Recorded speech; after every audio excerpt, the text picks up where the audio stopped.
This is the HomeTech Podcast for Friday, April 28th. From Sarasota, Florida, I'm Seth Johnson. From Lewis Center, Ohio, I'm TJ Huddleston. And from Pickering, Ontario, I'm Gavin Cavanaugh. And welcome to the HomeTech Podcast, podcast where every week we sit down and talk about all the fun things that are going on in the world of home automation, news, and all that good stuff. And kind of sitting down late tonight because there was a nice helicopter flying over my house earlier that just completely ruined trying to record. I don't know what they were doing out there. And it was funny. I was looking, my wife came in. She's like, the cops are outside just driving around crazy. So I don't know. You know, back in the day when I saw that happening, I used to jump on Twitter and I'd search and I'd find some news about what's going on in the neighborhood. Nowadays, though, if I jump on Twitter, I get like so many more ads and all these other posts. I can't search for anything on Twitter anymore, so I just gave up with it. I used to think something important was happening, but it turns out I live in Florida and it's like a retirement state, you know, and they use those fancy helicopters to track down old people that wandered off. The silver alert, huh? Yeah, silver alert, exactly.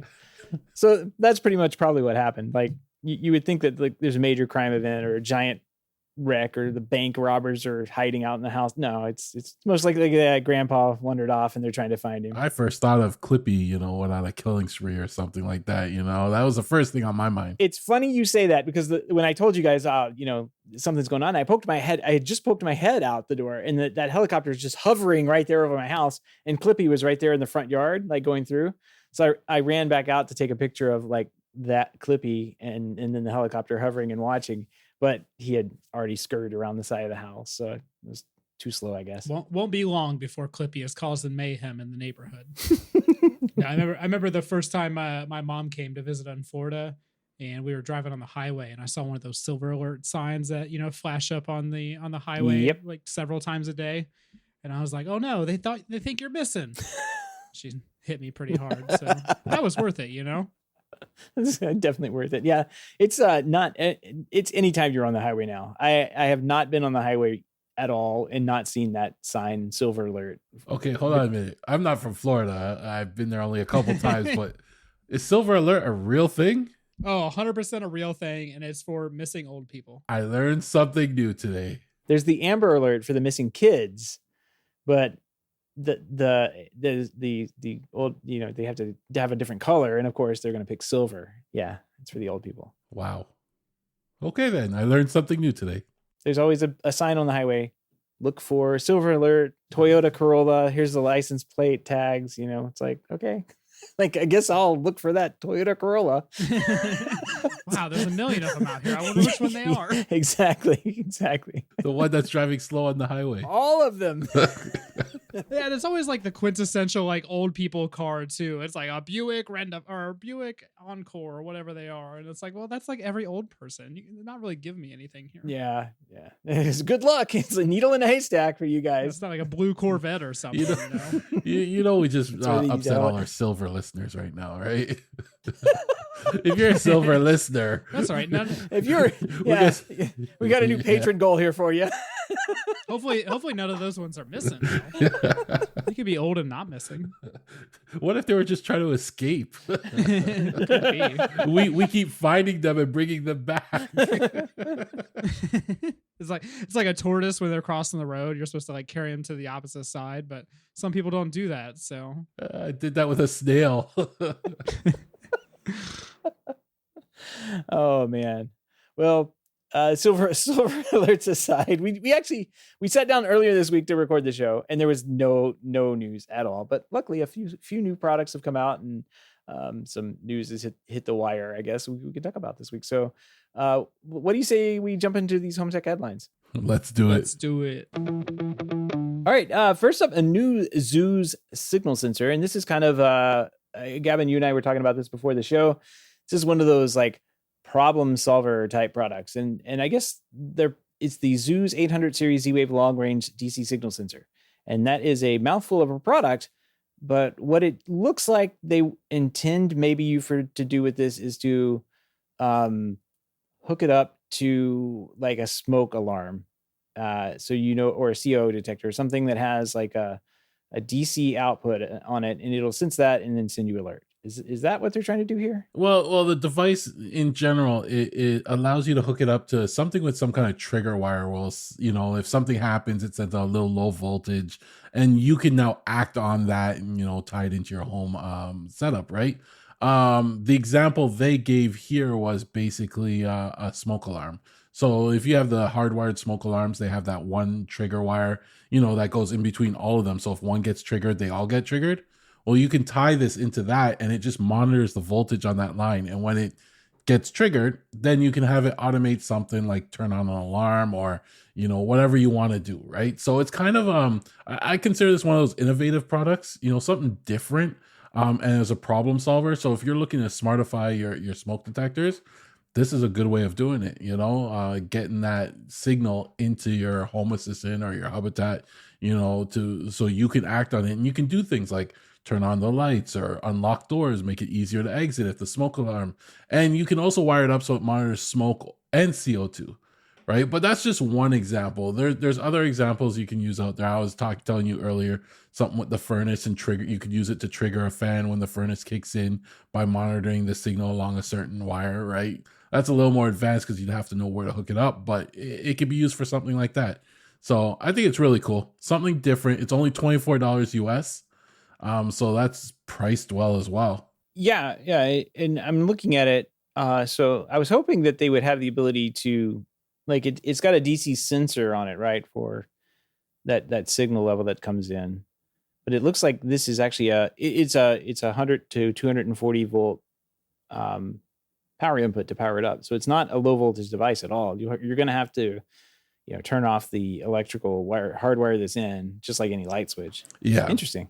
Well, on the smoke detectors, when they're hardwired, they'll have 120 volt there, right? Yeah. So this will just, it allows you to tap into those easily, and then you use their signal wire. Yeah, it's a genius idea, and it doesn't look like it's that big of a device either. So you should be able to tuck it in a wall or somewhere like that, or a ceiling. So good idea. We used to have something similar to this back in the security days that does exist out there, and I couldn't tell you what it was, but it was like the same idea.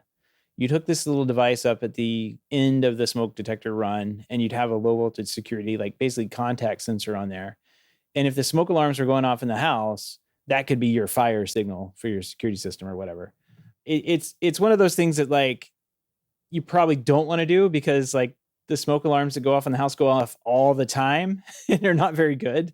So it was always like the security ones seem to be a little bit like the ones that get installed in the house are like, I would always get calls from people and they're like, why is the smoke detector talking to me in the middle of the night telling me they have talking voices on these smoke detectors now? Like, they'll talk to you.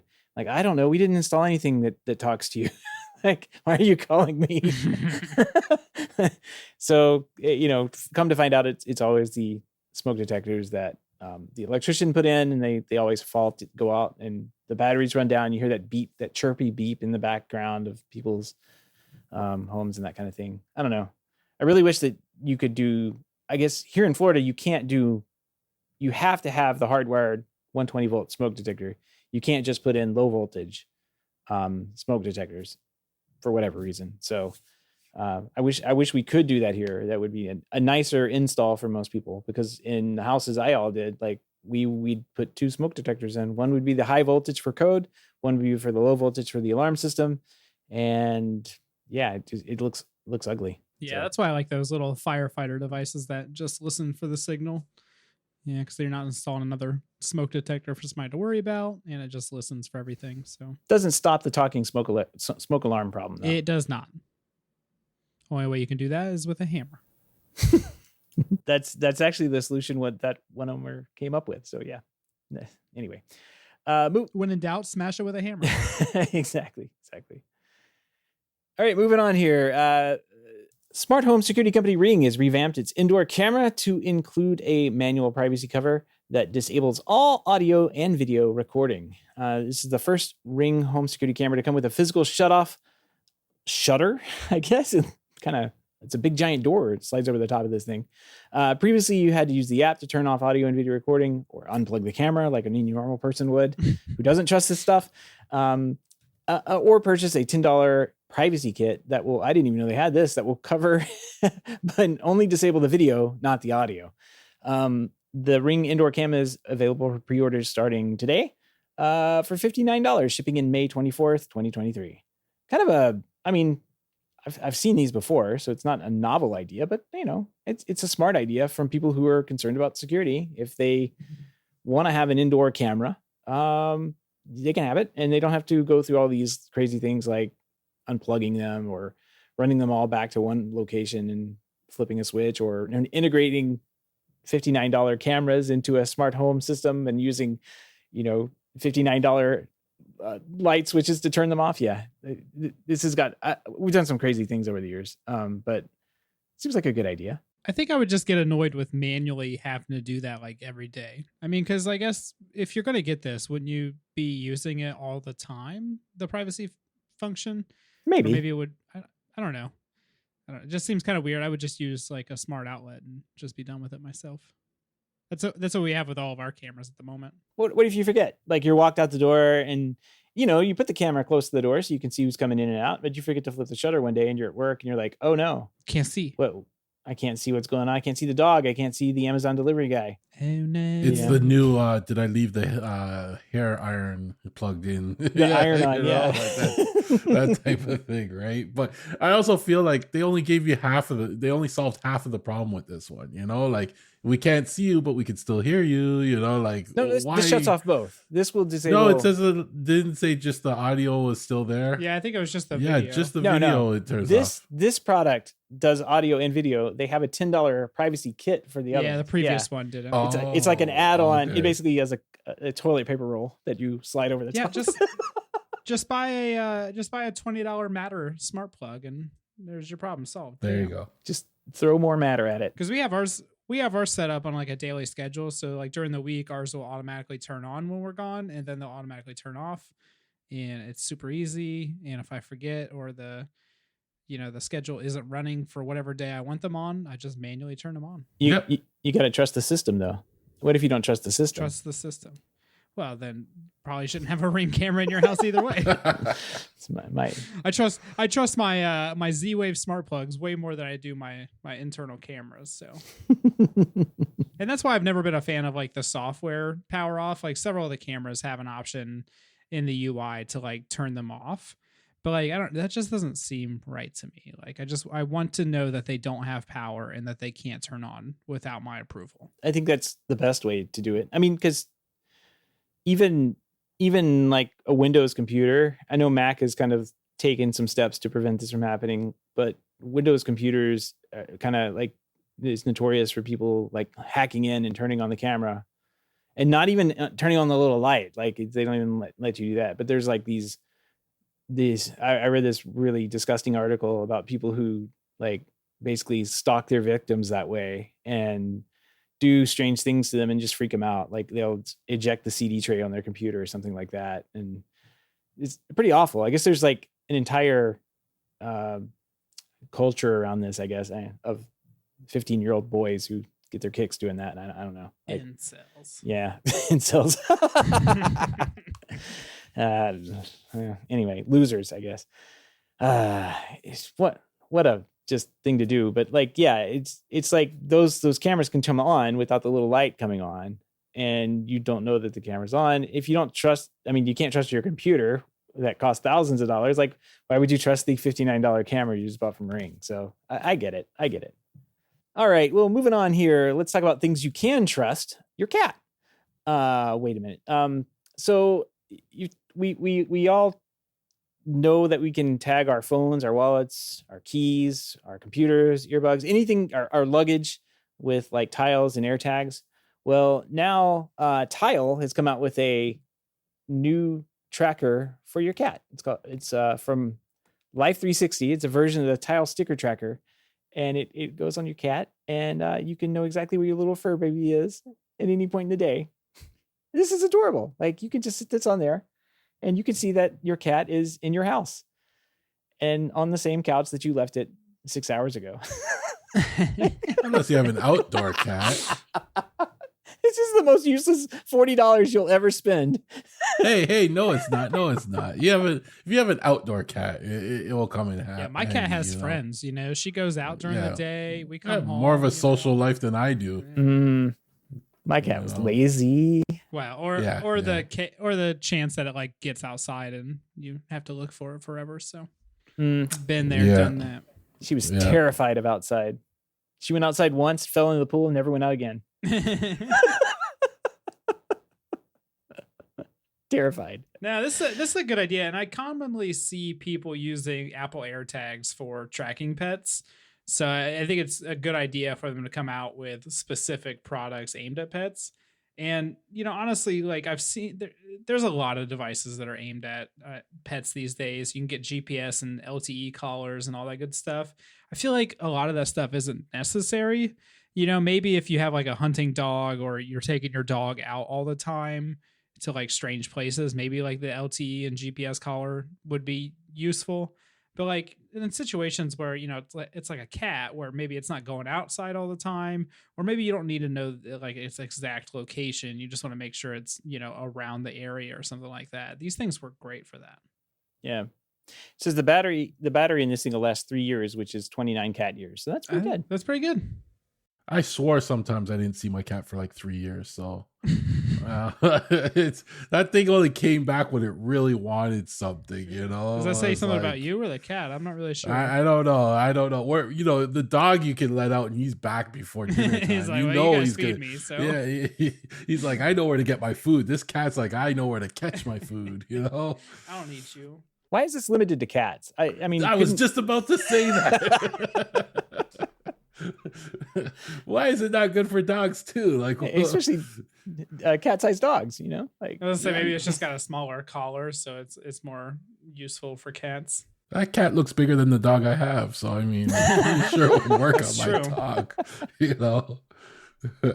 It says the attachment's capable of stretching up to 1.7 times without breaking and is water resistant. Well, my cat takes bath all the time, so that makes sense. Exactly. My cat loves the rain. No. But the innovative product. Yeah. It's nice. It looks like it's just like a smaller collar, to be honest. So they probably just made like a very thin collar for it. That's probably why it's for cats only. Yeah. Yeah. A dog would probably need a heavier one. Or if you had Gavin's dog, it'd probably be fine. Yeah. He doesn't know he's wearing a cat collar right now. That's all we can find for you, buddy. Well, for $40, you can get one of these things and track your cat up to 250 feet away. So there you go. Speaking of tracking, well, not really tracking, but AI is tracking, I guess. Alarm.com has announced the acquisition of Vintra, a software provider of AI-powered video analytics for the enterprise and commercial market. Vintra has basically a cloud platform that transfers data from any video management system into events and actions that you can in IDs that you can take action on. So this is kind of neat. From like Alarm.com's not really known. I guess they do kind of like dabble a little bit in like business. Like if you're a small business, Alarm.com is really nice because you can go in and turn on and off like people's alarm codes and have it arm and disarm events and that kind of thing. But this kind of reads to me like, okay, it's a cloud platform. Like this may be something that Alarm.com may integrate with their cameras that would, send video up to the cloud. And then in your Alarm.com app, you would be able to see, if an example, a 2 or 4 wheeled vehicle approached your house. It's kind of cool. Yeah, it would definitely be useful for Alarm.com. They've been acquiring some companies in the past couple of years here. It'd be interesting to see what they do with it all in the future. Their AI stuff, I think, works pretty good too. It's very basic what it is right now. But mine notifies me all the time when it sees a vehicle and a person and everything. So any way they can improve that, I would be for. And they probably won't increase the price with that either, I wouldn't imagine. It's a simple add-on with Alarm.com at the moment. So they're probably just going to roll it into their existing AI stuff. Or analytics, I should say. Yep, AI is the hot topic right now, and everybody's got to get it in on it. Yeah, it's been a buzzword for a few years, and it kind of gets applied to things that aren't really AI and just more like, well, that's math. Like it's just basic math. Yeah. um, it turns out I learned AI when I was in grade school, but You are AI, actually. But yeah, I mean, the video analytics stuff is actually pretty neat to kind of play around with. And we'll talk, we're going to talk about me installing Dockers later on in the show here, but like, I was kind of tinkering around. When we were talking earlier in the week, I said I was going to install one of these open source NVR solutions to see how it worked. And one of the things you can install is this like AI model right there. So like it's not just like these big businesses and everything that can get into this. It's like anybody who has basically a computer of just about any size can run one of these. I think the like training the model is what takes all the juice, and then once you have that figured out, like the compute power, it doesn't take too much to like match for the camera to picture. Oh, that's a picture of a dog. That's a dog. It doesn't take too much for it to figure that out and spit out those numbers. So it's pretty cool. Hopefully it improves their product in the future. Well, speaking of improving their product, Netflix, I guess, has lost more than 1 million customers in Spain in the very first 3 months of 2023. It's a sign that the streaming giants crackdown on password sharing might backfire a little bit. In February, Netflix introduced a €6 monthly fee, I guess, for customers in Spain who shared their login details with another household. And we talked about that on the show here. And I guess it's basically they lost a million customers over that. Subscription cancellations in the first quarter tripled compared to the previous period, according to this research from Kantar. Of all remaining Netflix subscribers in Spain, 1/10 said they plan to unsubscribe in the second quarter as well. So not a good deal. Not a good deal. I was just thinking about that today. I haven't logged into my phone like to watch something on my phone on Netflix in a while, and I know we have like 1 or 2 devices here. Like if I log in on my phone, is it going to kick me off? I don't even know. I don't even know what plan we're on or anything. But it's like it's just going to be a pain to even deal with anymore. I haven't even logged into Netflix since my sister took back ownership of it. So they lost me. You can count me in that number. Are you a Spanish user? Because you definitely could be counted as part of that. See, he's got a VPN over to Spain. Nah, we haven't had Netflix in I think a year now, but I think we might try it again. We're running out of stuff to watch on HBO Max, so got to switch it up some. Yep. I have a couple of shows we're watching on Netflix right now, and I've got like a big queue of stuff we just haven't gotten to. So yeah, it's still there. All right. Well, I don't know if you guys have heard this before, but according to a new research report from the Swedish analyst, this time Berg Insight, the number of smart homes in Europe and North America has continued to grow, reaching 120.5 million last year. Basically, in the next 5 years, half of all smart homes will be smart, or all homes will be smart. Isn't that cool? Like half. They say that. No, I don't think it's going to happen. They say this every 5 years, and it doesn't happen. So, North America leads the way in terms of smart home penetration, with 39.2% of all household in North America having at least one smart home product or system at the end of 2022. Represents a year growth of 12%. And the trend is expected to continue over the next 5 years. By 2027, Berg Insight estimates that around 88.1 million homes in North America will be smart, equal to 58% of all homes in the continent. There you go. I'm curious what they're considering, because they say at least one smart home device, right? And everything these days is smart. You have a smart trash can, you have a smart toaster, So to me, that number seems low, because you could consider your Apple TV smart. You could consider your iPhone, I guess, smart, right? Like, I'm curious as to what they consider to be smart. They'd probably just count an actual smartphone, to be honest. Maybe they don't, because then it would be 100%. No, it's usually things like, okay, cameras, like smart cameras are the number one thing, right? So like your Ring cameras, doorbell cameras, those are included in there as well. So that's usually your number 1 and 2. And then a thermostat, a smart security system, and I think shading and lighting are like further down, but they're not they're typically not too far down. And then like AV stuff that we all think about, like, oh, that's part of the smart home. That doesn't even register for most people. Most people are doing this, like taking the security angle, especially with video doorbells and that kind of thing. So if you, I would say that's probably accurate, because like if you walk down my street, not everybody has a Ring doorbell on their house, but a lot of them do. And is it 50%? Is it 20%? Well, it's probably the word like 10% because I live in a retirement state. I don't know if I mentioned that before, but yeah, there's not very many people who have internet at their house where I live. But you know, the number could be on track.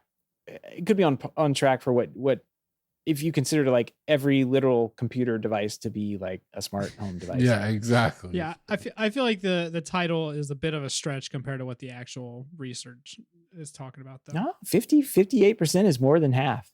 58. Well, I mean, that's true, but it says half of all homes will be smart in the next 5 years. Like, I'm thinking way too much into it right now. Because when I think of a smart home, I think of like several devices kind of working together, you know, doing stuff. I don't think of like one device. Like, oh, I got a smart thermostat. Woo. My house is smart. Yeah, exactly. When you think of a smart home, you think of a bunch of things working together in your house, right? I totally agree. I don't want one simple having device. just one device. Yeah, that doesn't make a smart home. Well, guys, according to this article as well, and we have to mention it, the new Matter smart home standards is likely to become a key driver for mass market adoption. Oh. Is it now? I swear, like this one paragraph they have here is just like I think the Matter Alliance, or what is it, HCA, Home Connectivity Alliance, or whatever, like paid just all these journalists to drop that one line or one paragraph into everything that has to do with the smart home. No, they actually had a word count and they had to fill the buffer. They were just under the word count, so they add this paragraph in there and it gets them the word count. Oh man, well there you go. People have smart homes, I guess. Except in your neighborhood. Yeah, my neighborhood, I guess Europe is slightly behind North America. It has neighborhood's all old though, isn't it? Yeah. So how do they, if they don't have their smart products, how do they get their silver alerts? They don't need them. They're for us. That's why they put the signs on the highway. Yes. And so other people. You don't send Amber Alerts to children.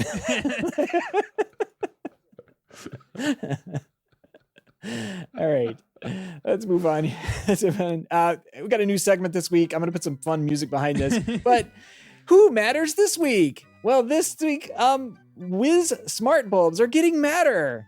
Yay! And then honorable mention, Nest thermostat is also getting Matter. Sometime last week, we get these articles every week about, oh, this new product line. This product line is activating Matter, and it's like, okay, great. And I don't know like what to think about it, because there's nothing special about a Wiz smart bulb. Like, they've been around for a while. It's Signify, you know, it's the company that owns Hue.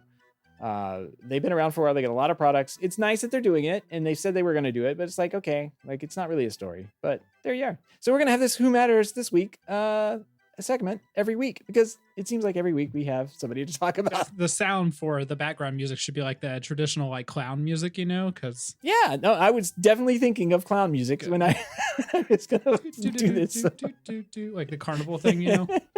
Yeah, no, it'll be there, trust me. And it's funny, every time I see these stories pop up on Twitter, I always see the various people trying to get them working with their Matter devices and struggling for any of them to work with everything. And yeah, they're just trashing Matter at this point. Yeah, I mean, what like even with the Wiz one, right? It's great that it's getting it. I think that's awesome. But like you have to open up their app and do the firmware update, and then you get it, and then you can add it to like the thing you were talking about last week, where you had to jump through all these hoops just to get it located on Matter. It's like, well, that's great, but like when these things start shipping with that firmware on there, then you don't even need to have that app anymore. You don't have to go through these hoops. You don't have to update firmware. You don't have to get it on the network, update the firmware. You think? Reset. Yeah, I was gonna say that, you know of. Well, I mean that's the whole goal behind all this. So like when Wiz stuff starts coming with a little thing on there that says it'll be on there, like you'll plug it in and you'll be able to just grab your HomeKit app and drop them in the system, or your Alexa app and drop them in the system, just like any other native device to those platforms that works with Alexa or works with HomeKit or whatever. Oh, Seth, you sound so hopeful. I mean, that's really the only thing we can hope for Matter, right? Because if they can't manage that, then it's going to be a dead standard. And I mean, it's a good network. It's a solid network topology. I'm happy they finally did that. We're not relying on like Wi-Fi for everything. Like, why does everything need Wi-Fi? Oh, wait, we're talking about Wiz. Everything needs Wi-Fi with those guys. But like, it's nice to recognize that like you could use another technology for IoT devices and get them off the Wi-Fi, because it causes problems. Anyway. That wraps up with Who Matters this week. All the links and topics we discussed tonight can be found on our show notes at HomeTech.fm/433. We've got nothing to know this week, but we do have a pick of the week. And this one, this is funny. Somebody got a little upgrade on their satellite dish. They've basically strapped, what is this? A SpaceX SmartLink antenna, or satellite antenna, I guess, for the internet, onto the Bell satellite dish. And this is the most like rigged up thing I think I've seen a lot of things. This one almost takes the cake. This is wild. Yeah, they didn't even like take it off the mount or anything. They literally just put it on top of the dish and they just bent the dish down. Yeah. Problem solved. Yeah. If the wind blows too strong, like that thing might just fall off. Like, yeah, that's what I'd be worried about.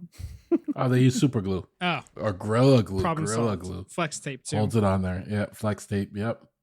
It was actually when I look at it, the more I look at it, I'm like, yeah, I probably would have done that too. You know, just get the right angle. You know, oh, it's working. It's working. Don't touch it. Yeah. Just leave it there. Just leave it there. It. Yeah. I hope it can support the weight of the cats that will sit on it to stay warm. Just stay warm in the winter. Yeah. If your cat goes missing, you know, and your tracker will probably lead it to a Starlink satellite dish. Nice and warm for you. Yep. There you go. One way to repurpose that dish that's on the side of your house. And it's funny, this house actually has another dish located on a lower roof at the bottom of the house. There's another satellite dish down there. A typical Canadian house has like 3 or 4 dishes. A lot of them are facing the States, try and pick up your signals, you know. But nowadays a typical house has like 3 or 4 dishes, but none of them are hooked up anymore. What do you have? What do you have so many dishes? They just don't take them down. Yeah, they just didn't take them down. Yeah. They're too lazy, you know, like they just leave them there. Yeah, well, I mean, you have to deal with it after you take it down. Like, why would you do that? Yeah. Collect them like Pokemon cards. Good stuff. If you have any feedback, questions, comments, picks of the week, or great ideas for a show, give us a shout. Our email address is feedback@HomeTech.fm, or visit HomeTech.fm/feedback and fill out the online form. All right. Project updates this week. I've got one project update, but Gavin, I know you've got a couple, because we have not only moved into the Year of the Voice, we've moved into, it's just like John Wick, right? We've moved into the Year of the Voice Chapter 2. So what's going on here? Home Assistant's been talking about the Year of the Voice. I opened up this page and they've stolen the phone from my grandmother's house. Yep. And they're using it to text each other. Yeah. So it was pretty much a big week this week for Home Assistant. They released their 2023.5 beta. Has a lot of stuff under the hood related to voice control. I mean, it has a few other smaller things. It's got better controls over what devices are exposed to what voice assistant. They updated this one. I actually really like the webhooks, right? They updated webhooks. And the reason why I like this is because they only used to support post webhooks, but a lot of my video cameras, they only do get webhooks. So now you can have it when my video camera has an action such as, you know, it detects motion.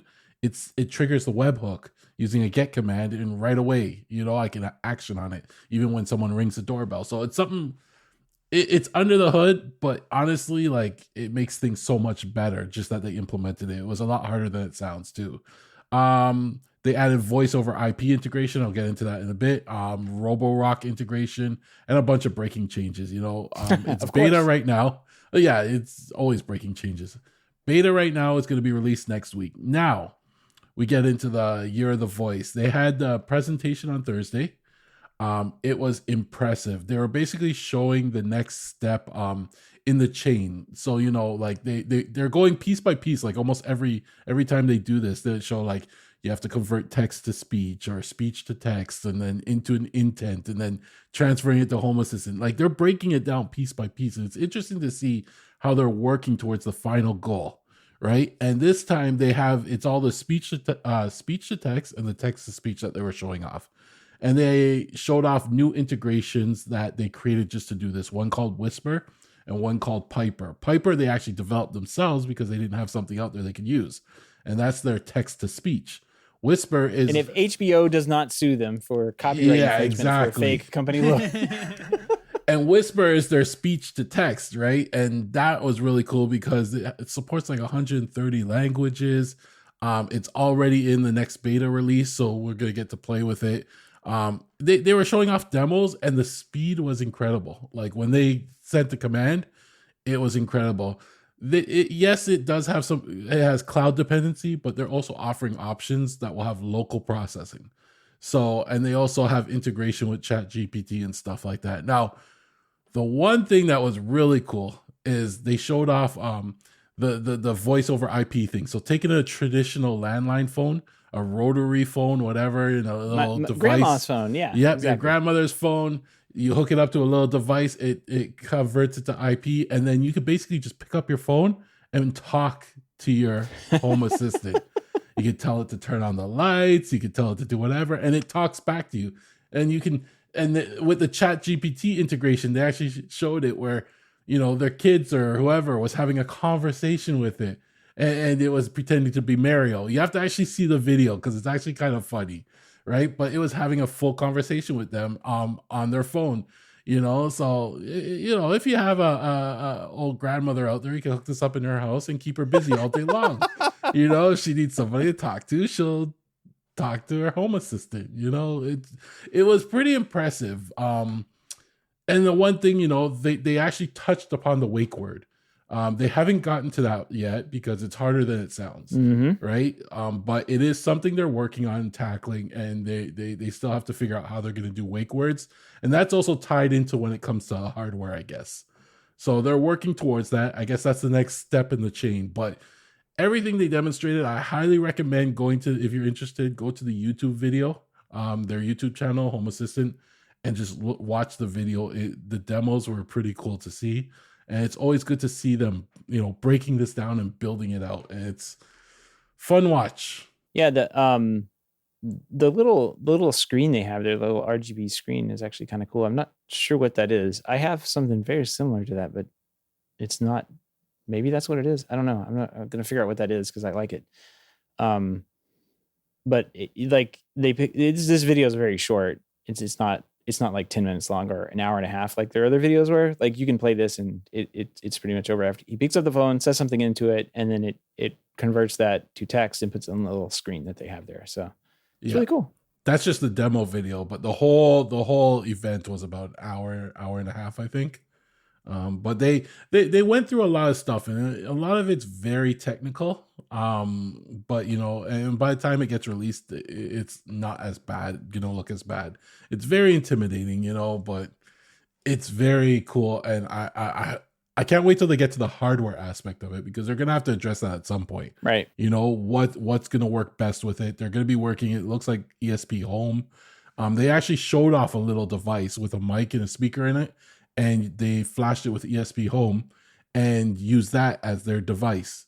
But because they don't have a wake word, you have to actually press a button and you can send your command. So it's really cool what they're doing. It's impressive. We talked a little bit about how this works, the wake word before the show, and like the wake word on the big devices, like the Home Pods or the Amazon Echoes. That's like almost baked in to like a little small high performance chip that's only listening for that one word, or there's a couple words, depending on the system, you can change them now. But like, it's only lot in life is to do that one thing. And then once it hears it, it like starts recording whatever you're saying in a little buffer. And then the main processor spins up what it does. It gets online, takes that buffer, starts recording the rest of what you're saying and starts streaming that up to the server in the sky. Or now they're actually processing a little bit of it locally if they can, and that's how the process for that's going to have to take place. If you're starting off with one of these, even with a little M5 stack Atom, I'm pretty familiar with those. Those are just a little box with a regular microphone. Like you'd have to leave the microphone all the time. They're gonna need to have like the little that little yellow box you guys like the Home Assistant, I don't know, gold box. Yellow, the Home Assistant yellow. Yellow. Yeah. Okay. Yeah. I didn't know that was the name of it, but okay. Well, we talked about them in the past, and like I think they're gonna have to do something like that for a voice assistant. It's not impossible. Like Josh AI has done it, right? Like they have a little tiny device the size of a, my Hub Bell here, and it's got LED lights on it. It's actually a really nice device for a few $100s. It's probably a little more premium than what Home Assistant may need to put together, especially if you're able to use like another computer to do all the processing. All this thing has to do is listen for that wait word, gather up what you're saying, and stream it over. It's going to be as fast as your network is and that computer is locally. That would be really cool. That'd be really nice to see whenever they figure all this out and put it all together. All these parts, all these little puzzle pieces they're doing right now. It's only April, right? Well, I guess it's May technically, but well, don't worry, there'll be 20 more updates for it before the end of the month. So that's how Home Assistant rolls. I think we got 6 updates this month for the main Home Assistant, but then I got like 3 OS updates, and how many other updates. It's every day there's a new update for Home Assistant, but you don't have to update. You can just update everything once a month. But you see on my screen, whenever I see an update button, I accidentally click it every time. You know what I do is every time we have one of these stories and you're talking about what's in the update, I go over to the dashboard and I click the update button and watch it update while you're talking. It's that easy. It's that easy, yeah. Yeah. I mean, mine's usually I'm just going into the settings and I see there's an update, so I'm like, oh, might as well do it. Breaking news here, guys. They've discovered new devices on my network again. So, Bluetooth toothbrush for your neighbor. I don't know why. I have a Bluetooth adapter on mine, and it keeps picking up passing cars. Their cameras in their cars and stuff like that. So I had to actually turn off the discovery for the Bluetooth now. Yeah, I don't know what it's discovered that's new. Nothing in here there's my printer. There's nothing in here that's really new. It just really wants me to add the rest of the stuff in, which I'm not going to. So add everything. Just disable it so it doesn't rediscover it. Ooh, it discovered thread. That's fun. We'll let it churn some more cycles on this, and at least it got its updates. It'll be happy. All right. Well, TJ, do you have any big projects or anything you've been up to? Nothing crazy this week. I did a wiring cleanup for a client of mine. Yeah. It looks a lot better than it did when I walked in. It's funny. When he initially emailed me about it, he was like, oh, how much would it cost to put some ends on, some Cat 6 cables and hook up some speakers. And I was like, well, how many is it? He goes, I think it's like 6 or 8 or something. So I gave him a price, and I was like, if it's like 8 cables and, this and this, it'll be this price. And he goes, okay, let's do it. And then I didn't hear from him for like a year. Right. And then he like randomly reached out to me again, and he said, hey, I want to get this done. And so I scheduled it. I showed up, and he goes, all right. Did he say in this time at any point in time, like there may be more than 8 wires? He literally did not say anything. And you saw that room. Yes. And so I walked in. You shared pictures. I walked in and I said, this is what you were talking about? And he was like, yeah. And I was like, yeah, this is going to take me like 2 days to clean up.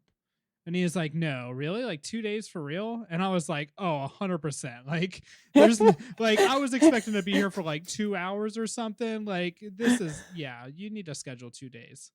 And so he went back and forth with the CFO of the household. And after a week or two, he got back to me and we scheduled it. So it was 3 mono price 6 zone amps and some basic networking stuff. And maybe we'll post some pictures if Seth feels like it, but it was absolutely atrocious before. Whoever like ran the wiring did just an awful job of running the wire in the first place, which then just made everything worse. So I would say they put effort into it, but I can't. Maybe not. No, they did not. I mean, like all the wires were coming in from different locations. Like at no point were the wires going into like a central place. Because like a lot of times what happens is people get in there and they mess with the wires and they undo them and all this stuff. But like you could just tell whoever ran the wires did not attach them in like a central place. They were just thrown into the back room. It's in the basement. Nobody cares about it. And it's, it's 20 zones of audio and, 50 Cat 6 cables and like a bunch of stuff. And it's like, you got to do that right the first time. Yep. I will say that the CFO of the house should be happy that, there's more storage now. Like you can actually. Yeah, I was told that she doesn't care because it's in the basement in the very Yeah. far corner. So That makes getting sense. it approved was a little bit more difficult than I'm sure if it was out in the open. But Well, you did a great job. now they have working audio. Well, not only a working system, but a little bit more of their house that they could utilize, I guess. Yeah, you can like walk in there and like look at stuff and be like, oh, what's that cable? Oh, that's what it is. That makes sense. Oh, I even see that you left your label maker sitting on top of the rack there, which means that you labeled some wires too. So that's nice. Oh, label everything. And, the disadvantage of going into a house 2 or 3 years after it's built is all the labels have been rubbed off. So you're guessing what zones are what and running around. I should probably check my steps and see how much I actually have. So yeah, I could have easily spent another day there. It's not the cleanest thing in the world, but it is what was possible in 2 days with doing everything I was asked. Yeah, that's quite a bit of work. Wow. Whenever you're free, I've got about 8 wires I need terminated at my house. Yeah. Might be slightly more than 8. I'm sure. I wish I could have seen like my mouth drop when I walked into the room. Like just walk back into the little closet. What am I looking at right now? This is it. This is what you're talking about. This can't be the right room. You didn't tell me you had 20 zones of audio. Like I haven't. Even working down in Florida, it was hard to approach 20 zones of audio. Yeah. I don't even know how big this house is, but like it's not that big for 20 zones of audio. Well, I mean, you can see how the wiring was done. There was probably a fair amount of system design that went into it as well. So 100%. Trust it's all done correctly. And it used some like weird wire, like 16.4, but it was like blue and yellow. Blue, yellow, red, and black, which I've never seen for speaker wire. Interesting. It's only a 4,000 square foot house, it says. Yeah, I don't know where they get 20 zones of audio. 20 zones of audio in 4,000 square feet. They've got all those DVC speakers in every room. Literally every room has speakers. That's wild. Well, yeah, good job, man. That looked like a lot of fun. I mean, yeah, I like those jobs because it's rewarding. At the end, you sit back and you look at it, and it's like, would you just look at that? I did that. And in 5 years, it'll be trashed again. Yeah, 5 years in a couple days. Oh, what's this wire? I can't tell where it goes. Unplug everything. Well, speaking of getting trashed, guess what I did, Gavin? I installed a Docker on my computer. Oh man, where are we going with this? You can't even do your Unraid server, but you can start doing more Docker stuff. I'm getting nervous already. Oh man! So I was cleaning up some work at work, and it was all HTML pages. It's dumb. I haven't worked in HTML in a long time, and I don't like it. So it's like YAML, I guess, to me at this point.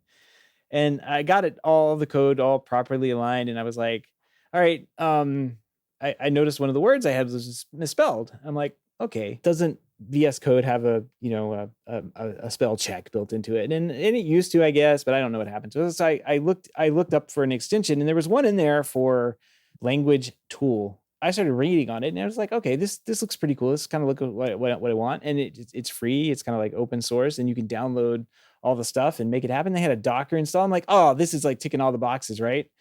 So I go to my Unraid. I just search for language tool linter, and boom, it comes up like it's there. And there's special instructions in there, like what commands you need to go in and run and all this stuff. I'm like, this is gonna be so easy.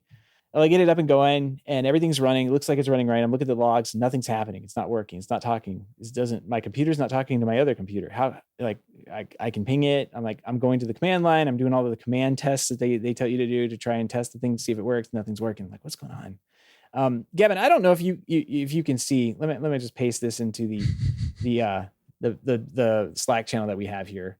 And if you can see probably what was the root cause of my issue here. Oh, wait. Oh, you changed the port number. Yeah, I used a common port. So for about an hour, I'm sitting there banging my head against the wall trying to figure out why this stupid thing is working. And it's because I used a common port, and it just wasn't It's like, no, you're not going to get that. So yeah, I love computers. I love them so much. They work so well. Everyone should have a smart home. What port was it before 8080 you were using? 80 you sent 8081 to 8080? Let's see. It was 8010, I guess, is the output port that it wanted to be on, but I must have changed it at some point, or the Docker that I installed on the package that was in Unraid must have been 8081, which was already used, and it wasn't going to give up that port for anything else. So yep. Well, whenever you're setting up a Docker on Unraid, if you scroll to the bottom, it'll show you all the ports that are currently being used by everything else. Oh yes. So yes. sometimes I did that. you're trying to find that one open port, because you go with all your favorites, and then now you're at a point where you gotta find one. And yeah, I always have to do that. I have to Control F that page and just search for the port, and if it comes up, I can't use it because there's so many ports on that stupid thing. But yeah, I found one and I just added one to it and used that. So now I think it's on like 3002 or something, which I know isn't used. But yeah, fun stuff. Computers, love them so much that yeah. Docker's funny because if you map the drive wrong, for example, you can create a problem where it starts to fill up inside the Docker. You have to be careful with some of these command lines. I don't have to be careful. But once you get to know it, you weren't careful. Once you get to know it, though, it makes a lot of sense. Honestly, Seth, I think at this point you should just ban computers from your house. It'd probably be easier. Yeah. Or hire me. Yeah. I'll set them up for you. What a nice guy. Not free. I did get my TensorFlow sort RT models or whatever thing working, so that Docker is up and going. But the frigate camera thing, it's the bird frigate. That I didn't get that started yet, so I think I still have more to do. I was watching a video yesterday on how to set up the frigate Dockers, and I got partway through that video, and I was thinking of sending it to you, but then just looking at the video, I go, he's not going to pay attention to this. There's a lot of commands for him. He's going to screw something up some point, and spend hours trying to figure out why he chose the port he chose, There's too many instructions. It doesn't make any sense. It's not, it's a little complicated of an install. I will say that particular package is very, again, YAML based. Yes. I don't know why that people think this is the right thing to do. They're wrong. But the whole, it's like, oh, you need a config file. We're not going to give you one, but here's an example. And it's like pages of YAML code. I'm like, no, this thing has no front end to it. No setup, add a camera, put the RTSP. No. It's all in a config file. Not looking forward to it. Yeah, I've gotten pretty good with YAML now. The key was I got a good editor that lets me fold a lot of the YAML code, so I can clean it up. So it doesn't make it right. Things, doesn't make stuff it right. like that, right? I got to work with what I got to work with, and YAML is what I got to work with, and I'll use it. Well, I am going to give it a swing because the package, the little NVR software, VMS or whatever you want to call it, looks kind of interesting, and it's either this or I install Blue Iris. We know how much you love Blue Iris, which is more painful. I don't know. But I'll say I showed you the integration before. The integration with Frigate and Home Assistant is amazing. Like everything will be in a dashboard, because they don't have an app, right? So having it integrated with Home Assistant, that will become your app. And it's really cool what it does. Well, the only thing I would use on it at this point, because I don't use Home Assistant for anything other than my water detection meter thing outside that tells me how much water I use when I flush the toilet, and then the lightning strike detector. That's it. So. Such a basic user. Yeah, I know. It's got millions of little code things in there for me to use, and I'm like, nope, I think I'm good with these two graphs I made: the water temperature and lightning strikes. You have two devices and probably 500 entities from them, and a bunch of YAML. Yeah, no fun. Well, so I was saying how much I love home technology and that kind of thing, and computers and that stuff. But there's this show on Apple TV right now called Hello Tomorrow, which is kind of like door-to-door salesman life in the 50s or something. The atomic household kind of stuff going on, and like they have hover cars and all the stuff that we were promised, But it's a fun little, I don't know, it's a fun little show about them selling tickets to the moon and going, door to door, and shenanigans ensue. And what's fun is watching like the little small bits of what do they call it, set design that pop up from time to, like, it's all art deco, which I'm a sucker for anyway. But it's they've got, like, everybody has a little sign on their house with their name on it in a certain font, and the signs are all different, but they have little lights that blink on them. Some of them blink this light. It's really cool. All the little tiny pieces of thought that went into making that show, and they've got robots that make drinks, and like it serves beer out of its stomach and then goes, "Hey buddy, my eyes are up here," which I thought it was a funny joke the first time, but then you hear it in the background making that same joke all the way down the bar. So I can imagine that probably got old. But it's a cute little show. They have put some decent writing in on it. Gavin, I think you watched a little bit of it, went a little bit further than I have. Yeah, I went a few episodes in, and the wife, she gave up on it. She was like, "All right, I'm tired of this show." I started to get tired of it because it went in a direction I wasn't expecting it to go in. But, I hate giving up on things, but I don't mind procrastinating. So I added it to my list to finish later. Right. So I didn't give up on it. I'll watch it later. It's got Hank Azaria in it too. So yeah, he's always fun to watch, or listen to if you like watching The Simpsons. So anyway, I think that wraps up everything here. We do want to give a big thank you to everyone who supports the show, but especially those who are able to financially support the show through our Patreon page. If you don't know about the Patreon page, head on over to HomeTech.fm/support to learn how you can help HomeTech for as little as $1 a month. Any pledge over $5 gets you a big shout out here on the show, but every pledge gets you an invite to our private Slack chat, The Hub, where you and others who supporters of the show can gather every day and look for our silver members. Where are you? I don't know. And you can also see TJ's rack. If you like looking at racks, TJ's posting pictures of racks. Let's see. If you'd like to help out the show but can't support financially, totally understand. Just appreciate a 5-star review on iTunes or positive rating in the podcast app of your choice. That wraps another week here up on HomeTech. Everybody have a great weekend, and we will see you next week. Take care.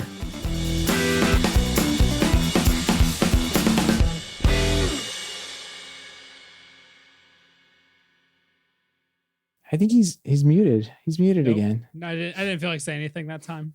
All right, fine. Fine. Just be me. Stop fucking listening to us.